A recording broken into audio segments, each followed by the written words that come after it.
I don't have enough money for Taco Bell, but what I do have pleases me greatly. This is one of the worst conditioned adventures that I own. It's full of rust and writing. But if I ran it for a group, I'd definitely use this one. You know, you don't feel bad about the condition of it. So when the players leave the Giants, they find an entrance to the Underdark, and the dungeon master is going to have to prepare probably 3 or 4 encounters and maybe even a few areas, but otherwise, you know, maybe come up with a few encounters that the players will want to turn away from. And you might even throw in a couple of hints maybe on whether or not they shouldn't be going a certain way. Okay. I just want to make light of that because you want to put in just some mild language there. You don't want to, you know, hammer them into going a certain way or whatever. But they should be able to get a hint, even if it's just a small one. They should be paying attention to the dungeon master, and if not, they deserve what they get. So this is actually in miles underground here, and this I believe leads them to D3 up here.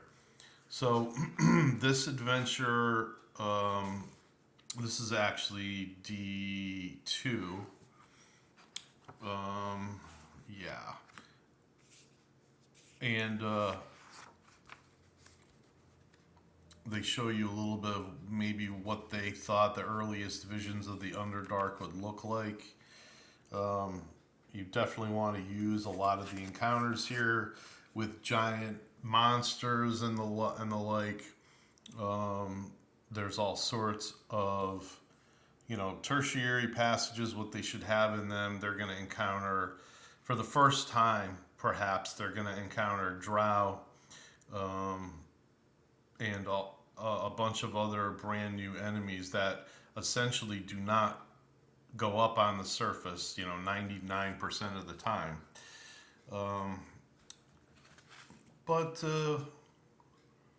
there's a lot in here, and there's obviously you could turn this into a bloodbath. You want to do some encounter areas. You want to do some.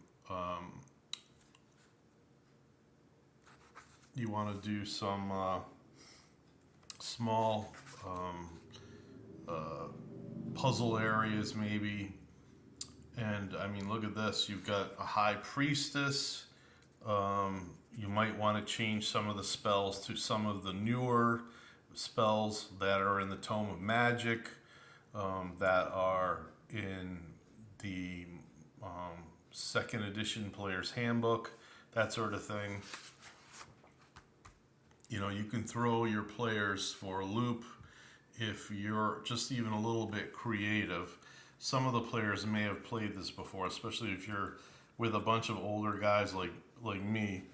Here's that lich in this adventure, and the players, whether they know it or not, hope and pray that they don't run into him. There's a good image of bugbears done by Dave Trampier. And you've got an Errol Otis picture of dragons. There's all sorts of nasties in here. There's huge pens of trolls, and eventually they come to the shrine of the Kuotua. Who's the miniatures they make for those creatures now are just really lousy. Let's see, hold on a second. So I painted these a while ago, and these are essentially what they should look like. I'm sorry, the light's not good over here in my cabinet. But the ones that they got, the pre-painted plastic ones, they're really ugly looking, and they aren't really worth your time. Back to the adventure. The players have to do a bunch of things, and even honoring the Kuotoa goddess. I'm not even going to attempt to say her name because it's nearly impossible. Here's some like coffee stains and whatever else was spilled on it way before I got this adventure. Um,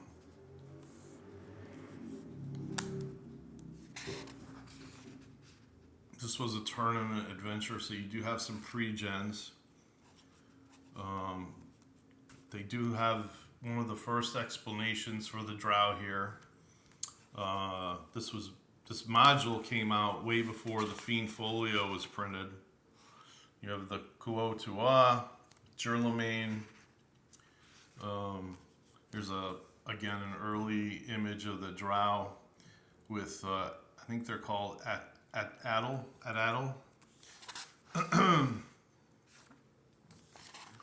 And finally, you've got in the back, you've got Sverfneblin, which are, I believe, deep gnomes with a bunch of abilities. So, again, you've got this big map area when it comes to the Kutoa. And it's a great adventure. I would definitely want to play this again. But I don't think I'd want the party to get much further than these two adventures. I didn't like those big modules with the drow. I didn't care for them. Plus the fact that they're supposed to beat her at the very end of it, and you might have played these modules, it might have taken well over a year of their actual lives. Once they find out that that's the ultimate goal, is to try to battle and defeat Loth in her on her home plane. I mean, I don't know. I would say unless they have a Ring of Wishes and possibly 2 or 3 other magic items, they shouldn't be even trying to do something like that. This module was originally a monochrome adventure. I think I have it around somewhere. It's in pretty good shape, but this one is obviously just for probably play use only. Something like this might go, I don't know, for maybe 15, 20 bucks on eBay, but it is beat up. It's written in, it's got stains, it's got staple rusts. You know, that's just the way it is for a well-loved, well-used copy. All right, have a great day.